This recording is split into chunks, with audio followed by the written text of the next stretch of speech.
কুয়াকাটায় একটি ব্যবসা প্রতিষ্ঠানে হামলা, ভাঙচুর, হুমকির অভিযোগে মোহাম্মদ মাকসুদকে গ্রেফতার করেছে পুলিশ। বৃহস্পতিবার রাত 10টার দিকে তাকে গ্রেফতার করা হয়। এর আগে সামাজিক যোগাযোগ মাধ্যমে এই ঘটনার একটি ভিডিও ভাইরাল হলে ব্যাপক আলোচনা তৈরি হয়। মহিপুর থানার ওসি মহব্বত খান জানান, লিখিত অভিযোগের ভিত্তিতে নিয়মিত মামলা গ্রহণ করা হয়েছে এবং অভিযুক্তকে গ্রেফতার করা হয়।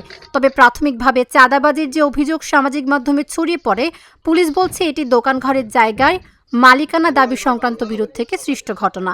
এদিকে দলীয় শৃঙ্খলা বিরোধী কর্মকাণ্ডে জড়িত থাকায় অভিযোগে অভিযুক্ত মোহাম্মদ মাকসুদকে প্রাথমিক সদস্য পদ সহ সব পর্যায়ের পদ থেকে বহিষ্কার করেছে বাংলাদেশ জাতীয়তাবাদী স্বেচ্ছাসেবক দল পটুয়াখালী জেলা শাখা।